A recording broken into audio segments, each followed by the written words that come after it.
Hi hello friends. இன்றைக்கி நம்ம வந்து பீட்டா ஃபிஷ்ஷை எப்படி வந்து பார்த்து வாங்குறதுன்னு தான் இந்த வீடியோவில் பார்க்க போகிறோம். இந்த வீடியோ வந்து பிகினர்ஸுக்காக. சில பேருக்கு தெரியாமல் வாங்கிடுவாங்க. பீட்டா ஃபிஷ்ஷு இன்ஃபெக்ஷன் ஆகிருக்க பீட்டா ஃபிஷ்ஷாக, நோய் இருக்கிற பீட்டா ஃபிஷ்ஷாக பார்த்து வாங்கிடுவாங்க. அந்த மாதிரி இன்ஃபெக்ஷன் ஆகாத பீட்டா ஃபிஷ்ஷை எப்படி பார்த்து வாங்குறதுன்னு தான் இந்த வீடியோவில் நம்ம பார்க்க போகிறோம்.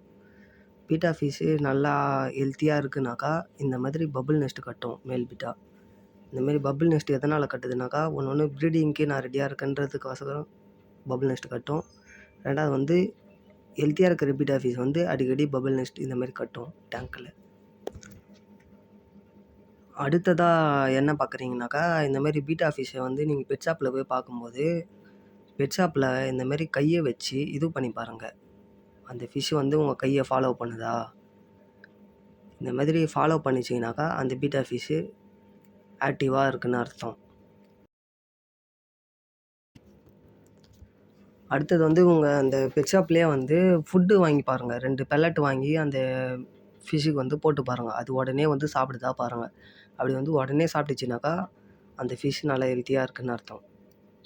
அப்படி அது ஃபுட்டு போட்டும் இது வரல, ஒரே இடத்துல ஓரமாகவே உக்காந்துட்டு இருக்குதுனாக்கா அதுக்கு என்ன டிசீஸ் இருக்குதுன்னு அர்த்தம். அந்த மாதிரி ஃபிஷ்ஷை நீங்கள் வாங்காதீங்க, அவாய்ட் பண்ணிக்கோங்க. அடுத்ததாக என்ன பார்க்கலான்னாக்கா, இப்போது ஃபிஷ்ஷை வந்து பக்கத்தில் பவுலில் போட்டு வச்சுருப்பாங்க பெட் ஷாப்லலாம். அப்போ வந்து ஒரு பீட்டா இன்னொரு பீட்டாவை பார்த்து நல்லா ஃப்ளேர் பண்ணுதா பாருங்கள். அந்தமாரி ஃப்ளேர் பண்ணுற பீட்டா வந்து நல்லா ஹெல்த்தியாக இருக்குது, இதுவாக இருக்குதுன்னு அர்த்தம். சில பீட்டா வந்து அது ஃப்ளேர் பண்ணி ரொம்ப டயர்டாகி ஒரு மூலையில் இப்போ உட்காந்துரும். அதெல்லாம் வந்து எப்படி பார்க்கணுனாக்கா, ஒரு 2 மினிட்ஸ் ஆச்சு அந்த மீனையே நீங்கள் நல்லா வாட்ச் பண்ணி பாருங்கள். அது நீங்கள் கரெக்டாக பார்த்தீங்கன்னாக்கா கொஞ்சம் நேரம் கழிச்சு அந்த மீன் வந்து மூவ்மெண்ட் ஆகிட்டே இருக்கா அப்படின்னு சொல்லிட்டு பாருங்கள். திரும்பியும் போயிட்டு ஃப்ளேர் பண்ணுதா பாருங்கள். இல்லை ரொம்ப நேரமாக அது அங்கே தான் ஒரு மூலையாகவே உட்காந்துட்டு இருக்குனாக்கா அந்த மீனை வந்து தயவுசெய்து வாங்காதீங்க. அது வந்து எதனா ஃபின்ராட்டு அந்தமாதிரி எதனா ஒன்று டிசீஸ் வந்ததாக இருக்கும். டிசீஸ் வந்த மீனெலாம் எப்படி பார்க்குறதுன்னு சொல்லிட்டு நான் இதுக்கப்புறம் சொல்கிறேன். ஃபஸ்ட்டு பார்க்க போகிறது வந்து ஃபின்ராட்டு மீனுக்கு பீட்டா ஃபிஷ்ஷுக்கு வந்துச்சுனாக்கா இந்த மாதிரி வந்து டெய்லில் வந்து அங்கங்கே கிழிஞ்சி ஒரு மாதிரி சுருங்கி போய் ஒரு ஓரமாகவே இருக்கும். அந்த மாதிரி இருந்ததுனாக்கா அந்த மீனுக்கு வந்து ஃபின்ராட்டு டிசீஸ் வந்துருக்குன்னு அர்த்தம். அந்த மாதிரி இருக்கிற மீனை வந்து அவாய்ட் பண்ணிக்கோங்க, வாங்காதீங்க. செகண்ட் வந்து ஒயிட் ஸ்பாட். பீட்டா ஃபிஷ் மேலே அங்கங்கே ஒயிட் கலரில் புள்ளியாக ஒட்டிகிட்டு இருக்கும். இந்த மாதிரி இருந்துச்சுனாக்கா அந்த பீட்டா ஃபிஷ்ஷுக்கு வந்து ஒயிட் ஸ்பாட்டு டிசீஸ் வந்துருக்குன்னு அர்த்தம். அந்த மீனையும் அவாய்ட் பண்ணிக்கோங்க. தேர்டாக பார்க்க போகிறது இந்த மாதிரி ஃபங்கை ஃபார்மாக இருக்கும். இந்த ஃபோட்டோவில் வந்து ரவுண்ட் பண்ணி காமிச்சிருக்கோம் பாருங்கள். அந்த மாதிரி இருந்துச்சுனாக்கா பீட்டா ஃபிஷ்ஷுக்கு வந்து ஃபங்கை ஃபார்ம் ஆகிருக்குன்னு அர்த்தம். இந்த மாதிரி இருக்க பீட்டா ஃபிஷ்ஷையும் வாங்காதீங்க. அடுத்ததாக பார்க்க போகிற டிசீஸ் பேர் வந்து டாப்ஸி. இந்த நோய் வந்து எதனால் பீட்டா ஃபிஷ்ஷுக்கு வருதுனாக்கா ஓவர் ஃபீடிங். நம்ம வந்து எப்பவுமே பீட்டா ஃபிஷ்ஷை வந்து ஃபீட் பண்ணும்போது ஃபுட்டு போட்டு ஒரு 20 செகண்ட் இல்லை 30 செகண்டுக்குள்ளே மொத்த ஃபுட்டையுமே சாப்பிட்டு தான் பாருங்கள்.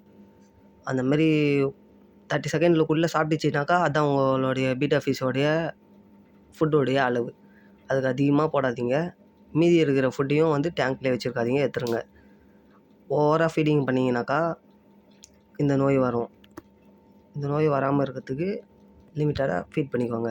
அதுதான் உங்கள் பீட்டா ஃபிஷ்ஷுக்கு நல்லது. அடுத்ததாக பார்க்க போகிற டிசீஸ் நேம் வந்து காட்டன் வூல். இந்த டிசீஸ் வந்து பீட்டா ஃபிஷ்ஷோட வாயில் தான் இதுவாகும். அது வாயில் வந்து ஒரு மாதிரி வெள்ளை கலரில் பஞ்சு மாதிரி இருக்கும். இந்த மாதிரி இருந்ததை வந்து காட்டன் வூல் டிசீஸ்னு சொல்லுவாங்க. இந்த மாதிரி இருக்கிறது வந்து ரேரு, எப்பயாச்சும் தான் பீட்டா ஃபிஷ்ஷுக்கு வரும். அந்தமாரி இருந்ததுனாக்கா அந்த பீட்டா ஃபிஷ்ஷாக வாங்காதீங்க. லாஸ்ட்டாக பார்க்க போகிற டிசீஸ் பேர் பாப்பாய். ஃபிஷ்ஷோட கண்ணை நல்லா செக் பண்ணி பாருங்கள். இந்த மாதிரி கண்ணை வந்து ஒயிட் கலரில் குண்டாக இருந்ததுனாக்கா அந்த ஃபிஷ்ஷுக்கு வந்து பாப்பாய் வந்திருக்குன்னு அர்த்தம். அந்த மாதிரி பார்த்து வாங்கிக்குவாங்க. இல்லை உங்களுக்கு எதனா டவுட் இருக்குது, எப்படி பீட்டா ஃபிஷ்ஷை பார்த்து வாங்குறதுன்னு தெரியலனாக்கா கமெண்ட்டில் சொல்லுங்கள். உங்களுக்கு எந்த டவுட்னாலும் கமெண்ட்டில் சொல்லுங்கள். நான் வந்து அதுக்கான ஆன்சரை வந்து நான் உங்களுக்கு சொல்கிறேன். அதுக்கான வீடியோவாகவும் எடுத்து போடுறேன்.